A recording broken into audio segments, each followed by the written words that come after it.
Ooh, good start, good start. Every month I'm trying to do a bouquet just to celebrate myself. So today I'm gonna be doing a March bouquet. I wasn't able to do a bouquet earlier this month because I was away in Paris, but I'm back and I got some flowers. A little chatty video with me. Just got my flowers from Trader Joe's. I chose 2 vases today, a taller one and just a little fun one because I got quite a lot of flowers. Ugh, this always ends up being so messy. This month was actually pretty hectic for me. I was running around traveling Europe, which was really, really nice. And honestly, I really needed that break because I'm back in the city and I feel so much more rejuvenated and I feel so excited for life again, which is honestly such a blessing. This started off very dark because literally if it was like 3 or 4 years ago and to just like hear myself say this, like being excited for life, I don't think I would have believed myself. So I'm very grateful to be able to feel this way. Do a bouquet every month and then I'm gonna draw it too. I have eucalyptus. It smells so nice. Quite big boy pliers. My mom got them for me when I first moved. They're all right. I don't know, this month has been crazy. It's currently Mercury in retrograde, if you guys believe in that stuff. I do, because I like to believe in something just to make myself a little more sane. But honestly, it might also just be a coping mechanism to chaotic things that are going on in my life. But I mean, we're human, and I feel like humans like to have a little bit of chaos and want to have some sort of validation that it's not them who are causing the chaos, but yeah, that's just me. I don't know what these flowers are, but they're really pretty. March to me, I feel like it's a very transformative time. I feel like so many things always happen to me in March for some reason. These hydrangeas are so beautiful. I am like totally not an expert at flower arranging. I just go by how I feel. If I put these to the side, I think it'll look cute. Hydrangeas are actually my mom's favorite flowers, and so I kind of always associated them to September.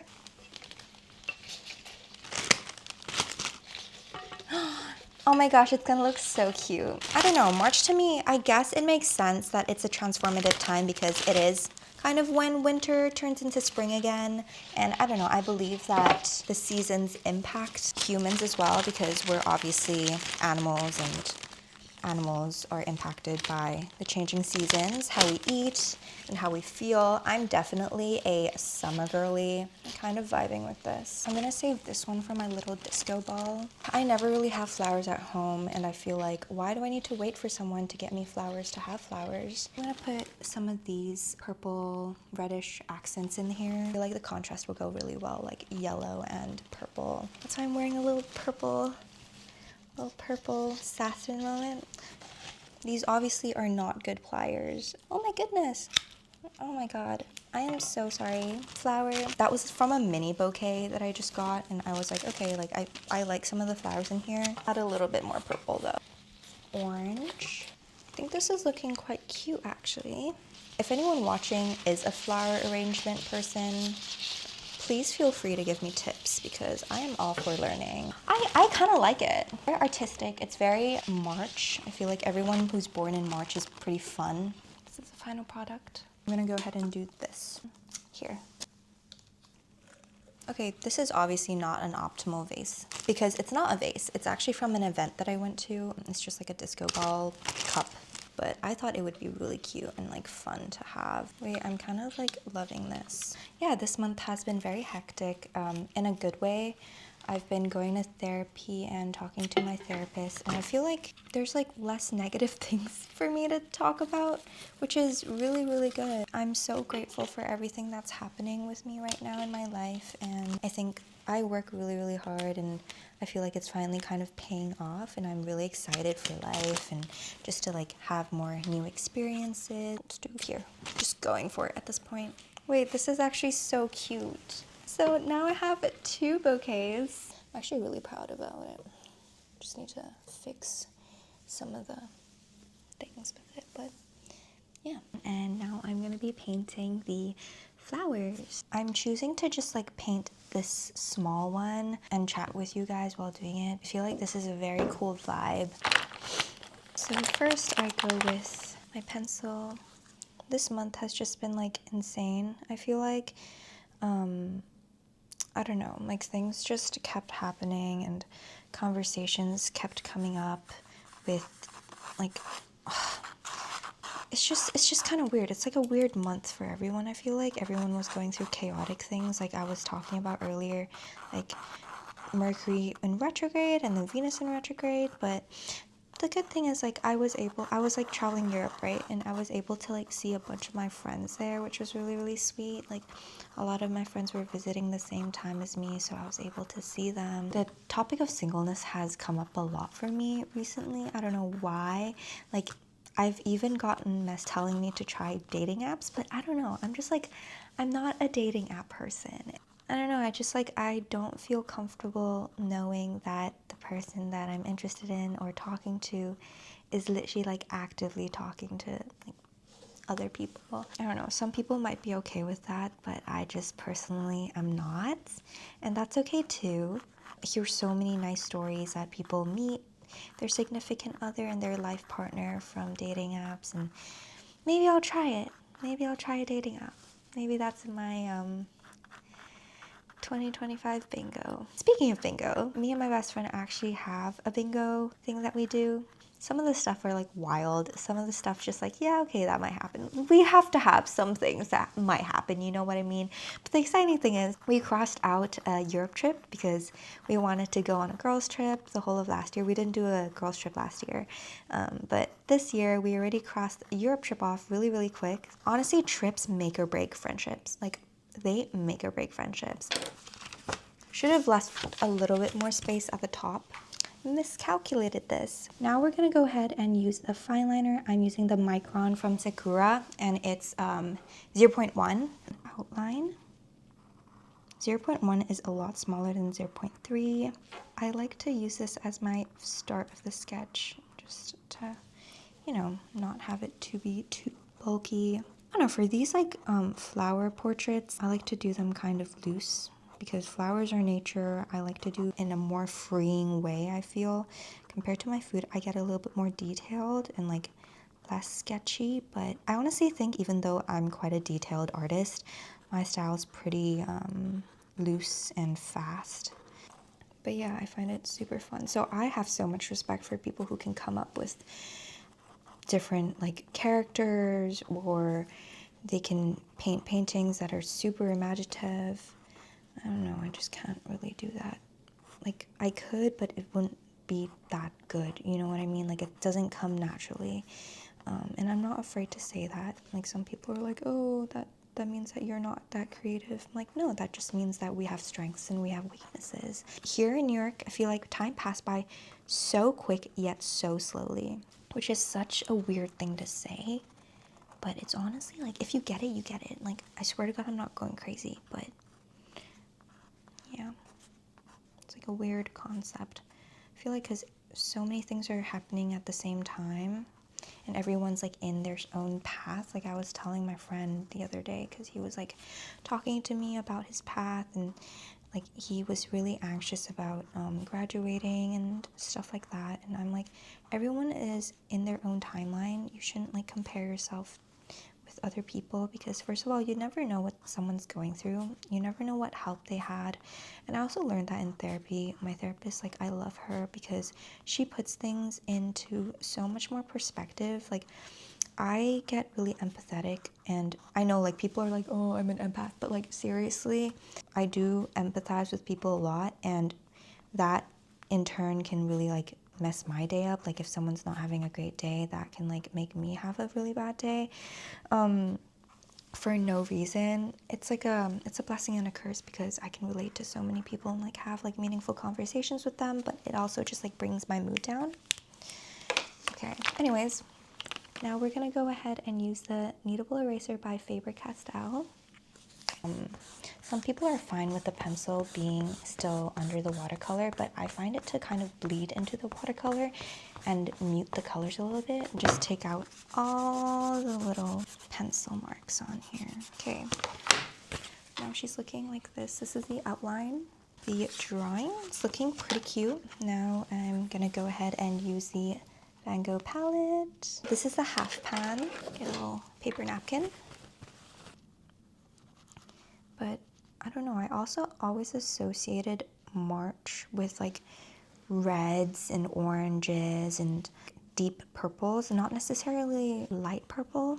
It just needs to be really vibrant. I feel like March is so vibrant.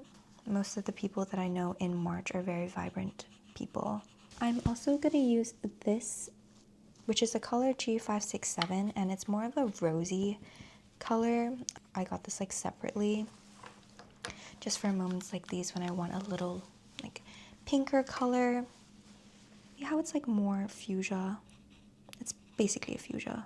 Raspberries don't even have this color, you know what I mean? It's usually flowers which has this pigment, so I don't carry it around that often. Every time I come back from Europe, I just like get obsessed with like baguettes. I don't even know what's up with that. I mean, the bread there is just phenomenal. And bread and butter, like, it's just, okay, yeah, I see why. It's not random at all that I come back obsessed with bread. But in Paris, you get a baguette for like, at a random bakery for like, I don't know, €1.50, and it's always gonna be so good. Whereas like here, it's like even in supermarkets, it's like at least $3, which is so crazy. It's literally just flour and water. The thing about the bread in the United States is that it's they use enriched flour, which is not that great for you. It's just like they just add a bunch of stuff in there. Like they have it like enriched for the war purposes, like back in the days when in the war they didn't, like, soldiers didn't have enough nutrients. That's why they did the enriched flour thing, and they just didn't remove it. I was talking to my friend and she told me it's like, oh, it's one of the reasons why. It's because like it's to help people who can't afford like more groceries to get essential nutrients in. And I'm just like thinking that's just like a way to band-aid the fact that the government cannot provide accessible groceries or accessible food for people. Like that's just putting a band-aid on that, and that's just not actually helping the situation. Like, why do you want synthetic nutrients in you when you can get it from food that should be accessible to the general public? You know what I mean? That's just like, it's wild to me that they even had to do that. Crazy. Slap a solution on there that is just half a solution. Also, can we talk about the eggs? Because the egg shortage, oh my goodness, if you guys know about what I'm talking about. I don't know if it's just in New York or if it's like in all states right now, but it's been pretty bad here. Like Whole Foods still does not have eggs most of the days when I'm there trying to get groceries, so I just go to Wegmans to get mine. And when I was in Europe, I was just looking at the egg prices and I'm like, wow, America could never right now. Okay, let's do a general sweep.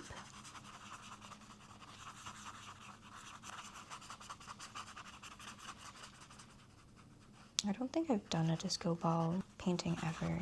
There's like some reflections of my rug in here, so I'm gonna add a little bit of purple, which is gonna actually look really nice with the whole flower arrangement.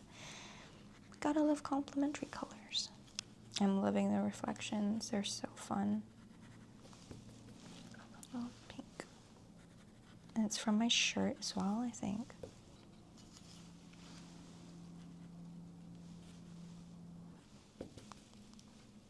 And there's also some yellow here from the flower, obviously. And I always have to tell people when I'm teaching classes that don't be afraid to go dark and go saturated, because you need the saturation to create contrast, to create a good highlight, to create good dimension. So for sure, obviously there is gonna be something as too much darkness and like too much color you put on, but generally speaking, like people barely get to that point because everyone's like scared that they're gonna add too much color. So far it's looking like this. Now I'm gonna go in with a little bit of the highlight. So to do the highlights, I use the Pentel Liquid Whiteout. It is super good. I've been using this ever since I started watercolor. I don't know what prompted me in trying this. It's been a game changer. Super easy to use. And then, oh my god, this is the fun part of the disco ball. Look how good these because I did it a little bit more darker now, like the highlight pops a lot more. Do you see that? So this allows for just like everything to come together. I don't know, I always say to people, like, trust the process. It's not gonna look finished when you just started, you know what I mean? Like, everything takes time. Pompeii was not built in a day, you know?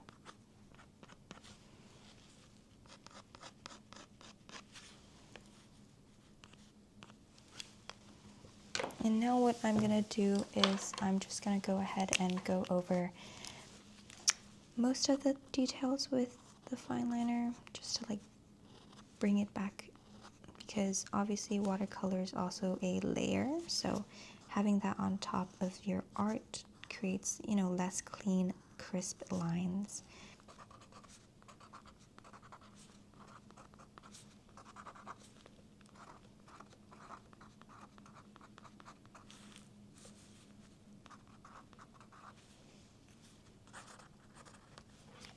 Cute.